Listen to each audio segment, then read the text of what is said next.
भारत की धरती सदियों से रहस्यों और आध्यात्मिकता का केंद्र रही है। यहाँ के पर्वत, नदियां और मंदिर सिर्फ पूजा के स्थान नहीं, बल्कि ऐसे द्वार हैं जो किसी दूसरी ही दुनिया की ओर खुलते हैं। ऐसे ही एक स्थान पर उत्तर पूर्व भारत के असम राज्य में ब्रह्मपुत्र की लहरों से घिरे नीलांचल पर्वत पर स्थित है कामाख्या मंदिर। लेकिन यह सिर्फ एक मंदिर नहीं, एक ऐसा तांत्रिक शक्ति केंद्र है जहां आस्था, डर, शक्ति और रहस्य के मिलकर एक ऐसा संसार रचते हैं जो सामान्य मानव बुद्धि की सीमा से बाहर है। देवी का निवास पर मूर्ति नहीं। कामाख्या देवी की पूजा मूर्ति से नहीं होती। गर्भगृह में कोई प्रतिमा नहीं है। वहां एक योनि कुंड है, एक चट्टान का प्राकृतिक खंड जिसे देवी के योनि रूप में पूजा जाता है।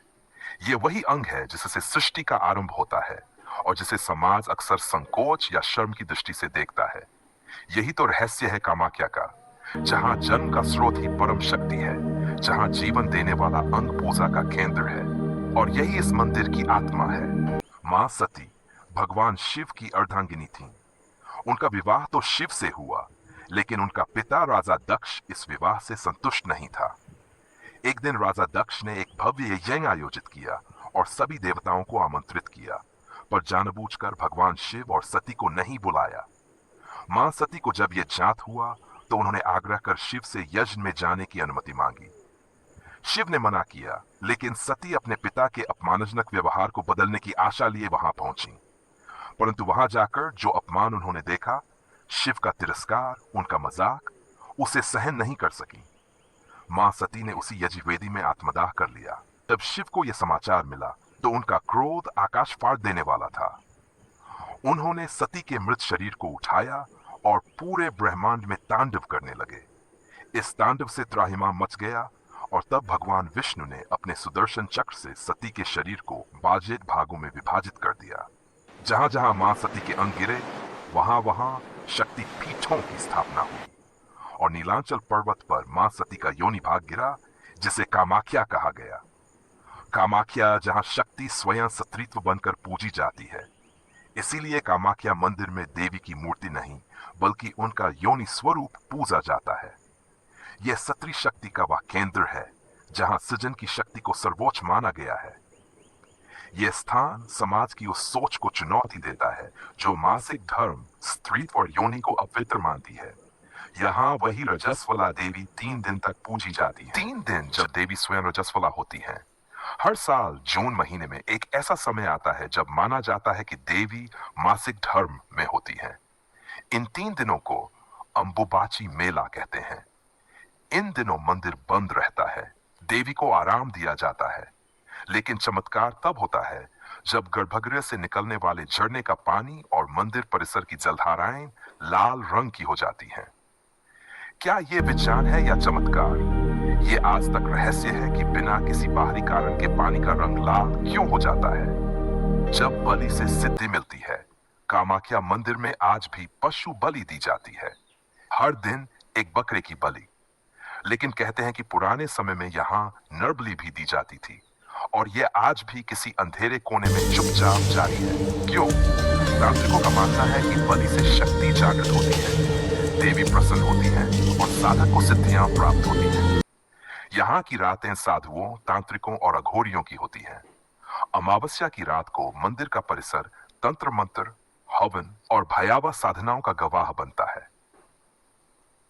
अदृश्य होने की विद्या और चेतना से बाहर निकलने का रहस्य।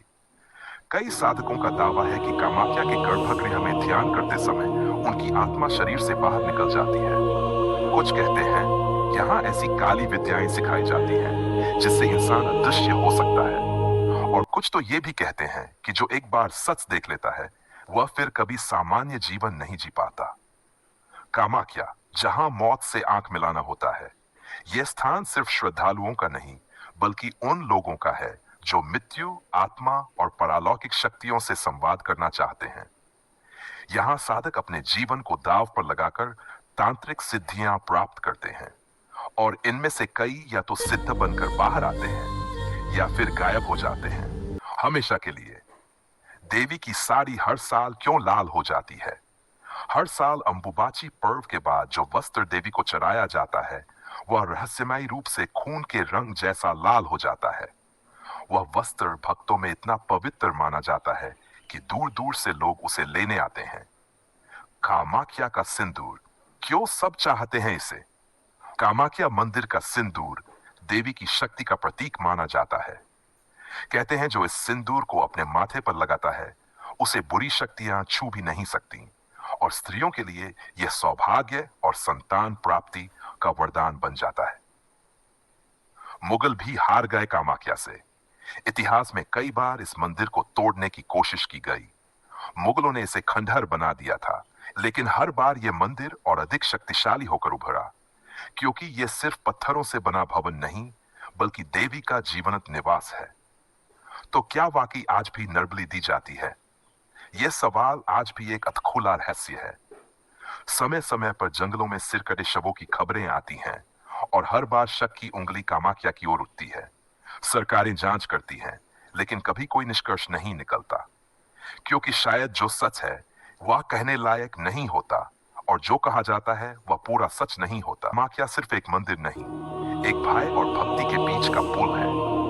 यहाँ शक्ति है पर शांति नहीं, यहाँ सिद्धि है पर साधारणता नहीं। यहाँ देवी स्वयं निवास करती हैं, लेकिन हर किसी को नहीं दिखती।